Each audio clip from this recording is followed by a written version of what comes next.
पहले तो देश के बाहर जाकर ऐसी बातें अपने देश के लोगों के बारे में, देश के बारे में वो करना मैं कोई ये नहीं मानता भी अच्छी बात है। सिख हमारे साथ नहीं चलते, सिख हमारे साथ जुड़ते नहीं।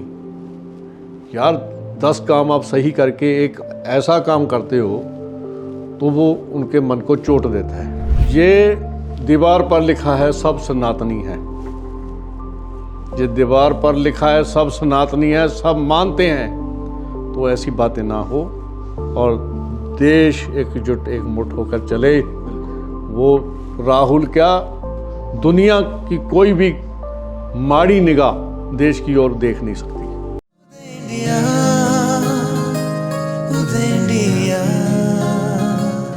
नमस्कार, उदय इंडिया में स्वागत है आपका। मैं अंशुमान आनंद।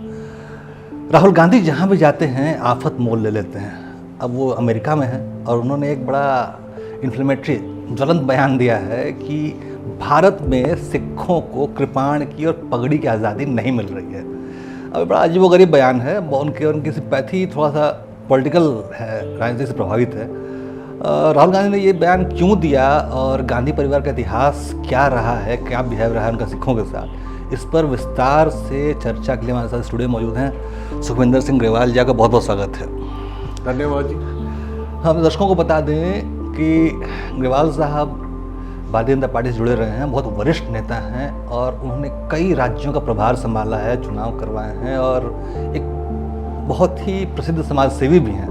समाज सेवा कई सारे उन्होंने कार्य किए हैं और सिख इतिहास में उनकी विशेष तौर पर पकड़ है। खास तौर पे ऑपरेशन ब्लू स्टार के बाद जो चीज़ें हुई थी उस पर उन्होंने बहुत सारी चीज़ें लिखी हैं, बोली हैं और इसके लिए वो माने जाते हैं। तो ग्रेवाल साहब, राहुल गांधी ने जो बयान दिया है उसको क्या मानेंगे आप? ये पॉलिटिक्स है या फिर क्या, मतलब तो कोई सच्चाई भी दिख रही है आपको? पहले तो देश के बाहर जाकर ऐसी बातें अपने देश के लोगों के बारे में, देश के बारे में वो करना मैं कोई ये नहीं मानता भी अच्छी बात है। दूसरी बात ये है भी, जब हम किसी की ओर अपनी उंगल उठाते हैं, 3 उंगल हमारी बात तरफ भी आती हैं। वो ये भूल गए भी कितना सिखों के ऊपर अत्याचार कांग्रेस के पिछले समय में हुआ और आज तक वो सिखों के जो जख्म थे वो वैसे के वैसे पड़े हैं। वो उसमें श्री दरबार साहब पर हमला और श्री अकाल तख्त साहब को बिल्कुल ढेरी कर देना और केवल व केवल श्री दरबार साहब पर और श्री अकाल तख्त साहब पर वो हमला नहीं हुआ था, उसके साथ साथ पंजाब और पंजाब के बाहर के 41 गुरुद्वारों पर ये अटैक हुआ था।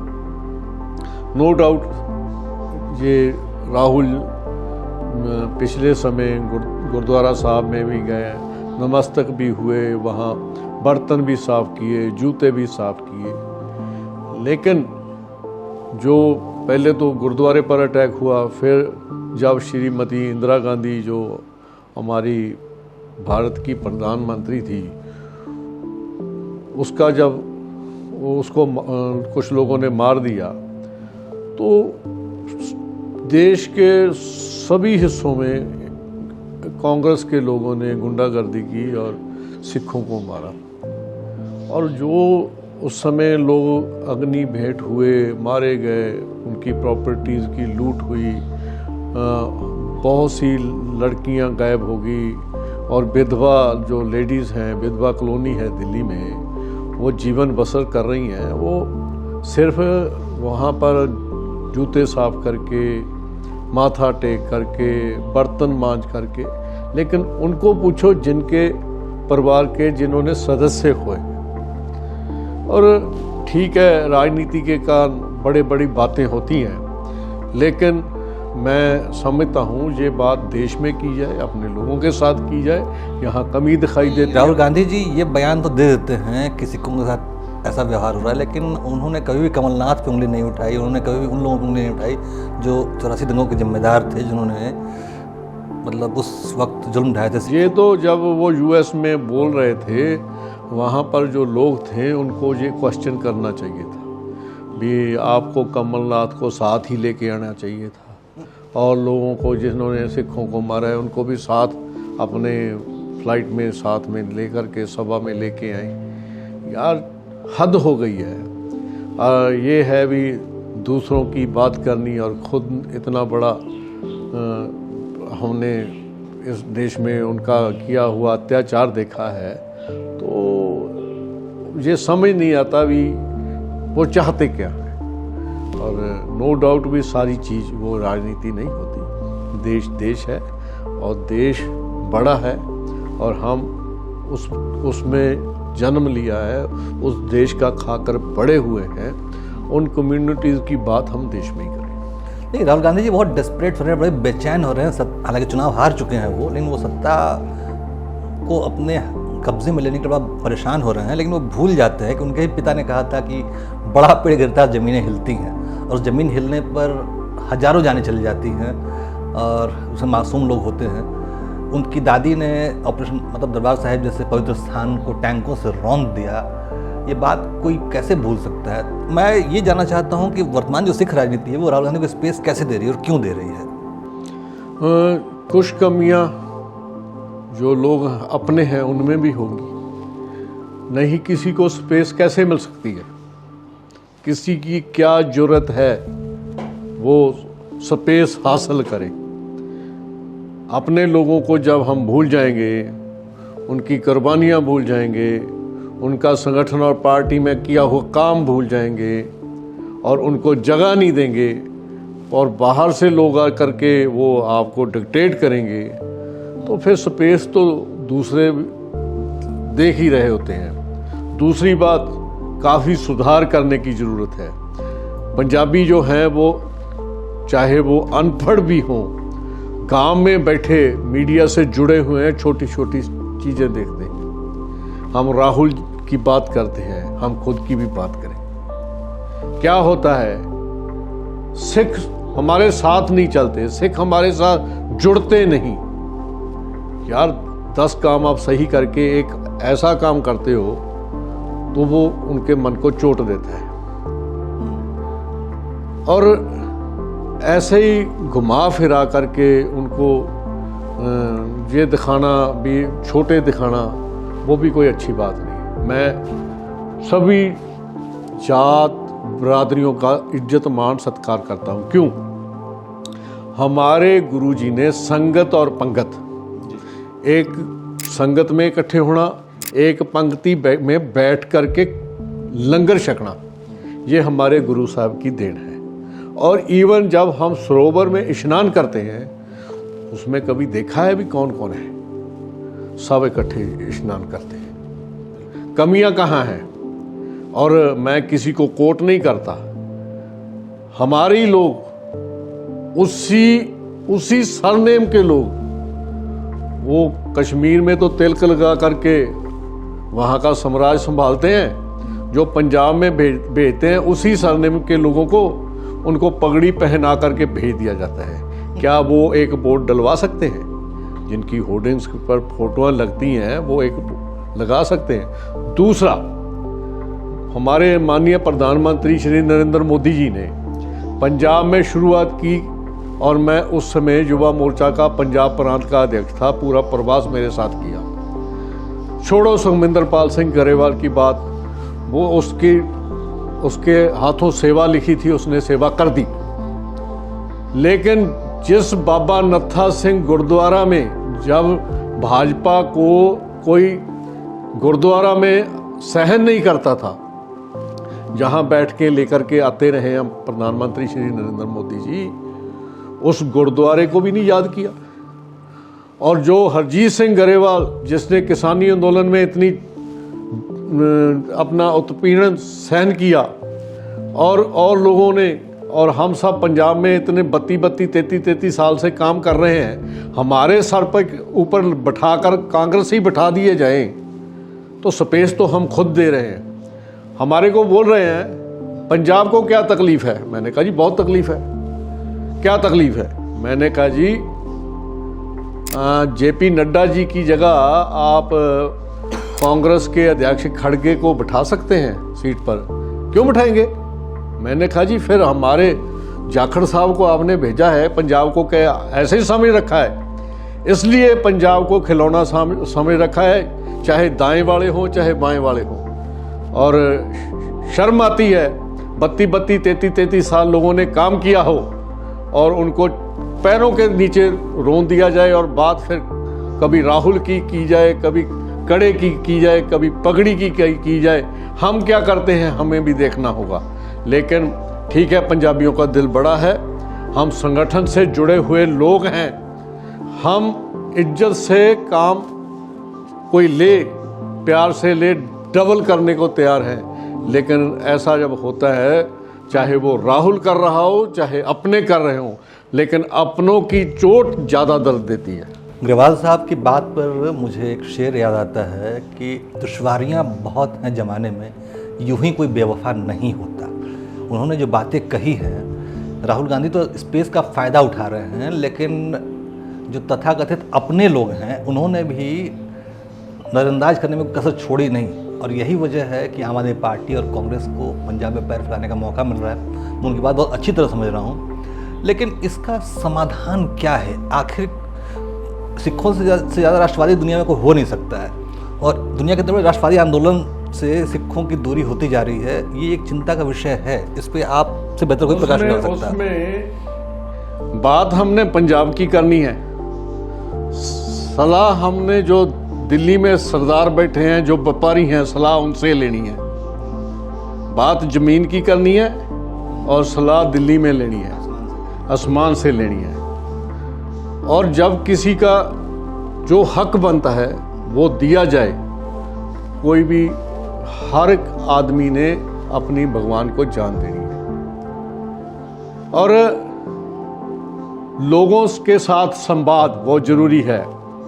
जब हम बड़ी कुर्सी पर आ जाते हैं, अपनों को भूल जाते हैं। जो मैंने किया वो ठीक है, जो मैंने किया ठीक है, जो मैंने किया ठीक है, उसके रिजल्ट रोज़ ब रोज़ आ रहे हैं। हर बार हमारे को वो ठीक है ना, जब हम अपने वर्कर्स के साथ बैठते नहीं, उनकी बात नहीं सुनते, तो वो हो रहा है। और आने वाले समय में नुकसान और भी होगा। मैं खुले मन से कहता हूँ, खुले मंच से भी ये बात करूँगा, ये हो सकता है। लेकिन कब किसान आंदोलन था, हम किसान हैं।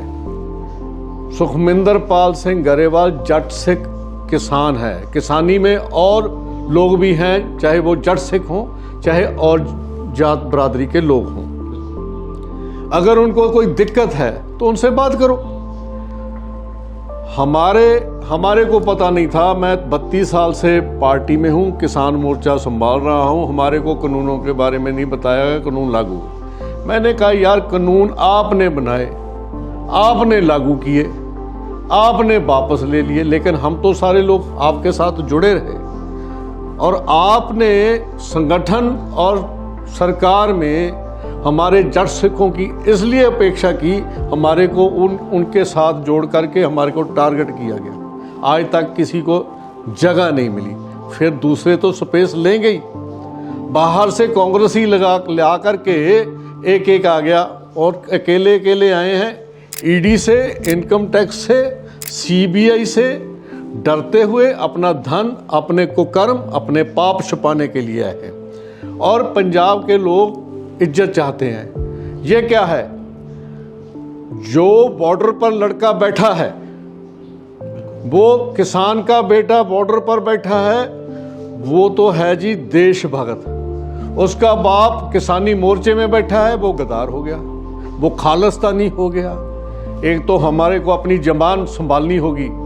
हम बार बार बोल रहे हैं तू अलगवादी है, अलग होने की बात बोलते हैं, खालिस्तानी बोलते हैं। उससे जो सिख समाज है वो हर्ट होता है।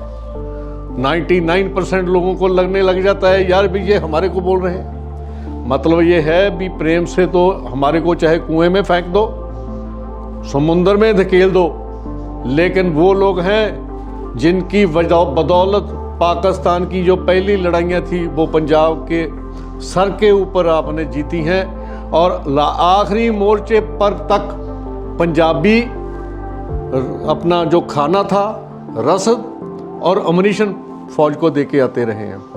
तो वो कैसे अलग बात की बात कर सकते हैं। हाँ, कुछ लोग हैं बाहर में वो शरारत करते हैं, उनको सबके साथ जोड़ के ना देखा जाए। वो 10 लोग शरारत करते हैं, 99% यहाँ 90% लोग यहाँ उसको सहन करते हैं। सबके हृदय दुखी हैं, उनको साथ लगाओ और उनसे बात करो। तो अगर पंजाब सही है तो देश सही है। जिन पंजाबियों ने पूरे वर्ल्ड में अपनी मेहनत से अपना वजूद कायम किया है, क्या पंजाब में मिर्गी पड़ती है? पंजाब में अगर भाजपा का परचम लहराएगा ना, देश में कोई हरा नहीं सकेगा। लेकिन पंजाब को कहते 13 सीटें हैं और 13 सीटें तो पंजाब की हैं। 4 सीटों की खातर आप हिमाचल की ऊंची पहाड़ियों पर चढ़े फिरते हैं, तो 4 की वहां पर हिंदू हिंदू हिंदू। यार क्या बात है, सभी एक हैं, सभी एक हैं। हमारे गुरुओं ने देखो, श्री गुरु तेग बहादुर हिंद की चादर, श्री गुरु गोविंद सिंह जी ने देश और धर्म की रक्षा के लिए सर्वस्व निछावर कर दिया। श्री गुरु गोविंद सिंह जी महाराज जी ने खालसा पंथ सजाया और कहा भी ये सिख देश और धर्म की रक्षा के लिए सदैव खड़े हैं। तो बात ये है, उन्होंने कहा ये आपकी फौज है, देश और धर्म की रक्षा के लिए ये लोग हैं, गुरु गोविंद सिंह जी ने कहा। तो आप अपनी फौज से ही पंगा ले रहे हो और हरियाणा में दीवार करके बैठ हो जाते हो। हमारे को पता लगता है ना, जब हम परिक्रमा करते हैं उस दीवार की, 2 घंटे उसमें ही निकल जाते हैं। कभी कोई देश के लोग उसमें दीवार करके बैठे दिखाई देते हैं?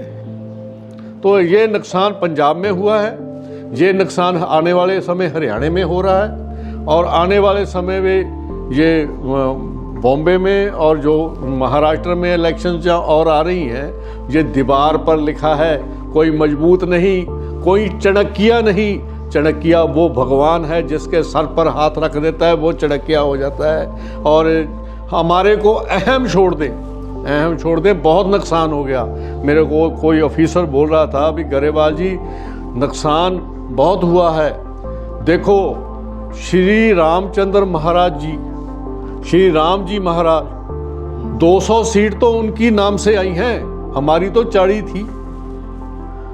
तो उसके बाद भी हम सुधरे नहीं, हमारे में अहम बहुत है। वो अहम दूर कर लें, वर्कर्स को जफ्फी में लें, पंजाब को जफ्फी में लें, पंजाबियों से बात करें। जो उनका बेटा सरहद पर बैठा है, देशभक्त बाप बैठा है मोर्चे में गद्दार, ये बातें छोड़ें और संवाद से ही सर हल हो जाता है। और राहुल गांधी आपका कुछ नहीं बिगाड़ सकता, ये मैं लिख के देता हूँ। सुखविंदर पाल सिंह जी ने बहुत अहम बातें कही हैं। मुझे नीति शतक का एक श्लोक याद आता है। इसका अर्थ ये है कि जब परायों से प्रेम होने लगे और अपने बुरे लगने लगे, तो समझिए कि दुर्दिन शुरू होने वाले हैं। सुखविंदर पाल सिंह जी ने जो बातें कही हैं, उसमें मुझे स्पष्ट तौर पर समझ में आ रहा है कि ये संदेश बहुत साफ तौर पे हमारे देश के नीति नियंताओं के लिए है कि जो आपसे प्रेम करते हैं, दिल से प्रेम करते हैं, आपको उसके प्रेम का प्रत्युत्तर देना होगा। आप ज़बरदस्ती किसी से कुछ नहीं करा सकते हैं। और जो कौम, जो सिख कौम 99% देश प्रेमी है, उसको चंद कनाडाई डॉलर पे बिके हुए लोगों के मतलब उकसावे में आके अब सबको खालिस्तानी कह देते हैं, ये बहुत दुखद है और ये कतई नहीं चलेगा। सिख कौम जो है सनातन धर्म की हमलावर बाँह है और एक बाँह शरीर से की रक्षा करती है, लेकिन जब बाँह दुश्मन बन जाए तो फिर उसकी रक्षा कोई नहीं कर सकता है। मैं अग्रवाल साहब का बहुत बहुत धन्यवाद करूंगा कि उन्होंने बहुत संतुलित शब्दों में बहुत कटु सच्चाई बताई आज की राजनीति की। और मैं उम्मीद करता हूं कि अगर ये वीडियो जो लोग देख रहे हैं इस बात की गहराई को समझेंगे। एक मैं सॉरी काट रहा हूं, और ये दीवार पर लिखा है सब सनातनी है, ये दीवार पर लिखा है सब सनातनी है, सब मानते हैं। तो ऐसी बातें ना हो और देश एकजुट एक मुठ होकर चले। वो राहुल क्या, दुनिया की कोई भी माड़ी निगाह देश की ओर देख नहीं सकती। तो कमी अपने अंदर है, उसे हमें दूर करने की आवश्यकता है। और ये वीडियो पूरे हिंदुस्तान के लिए है, पूरे भारत के लिए है, जो ये जान लें कि हिंदू, सिख, जैन, बौद्ध कोई फ़र्क नहीं है, सब एक हैं, सब एक शरीर के हिस्से हैं। लेकिन हमें इस बात को मानना पड़ेगा, एक पक्षीय प्रेम नहीं होता है, और इस बात को स्वीकार भी करना होगा हमें। बहुत बहुत धन्यवाद। थैंक यू जी, बहुत बहुत धन्यवाद, सभी का धन्यवाद।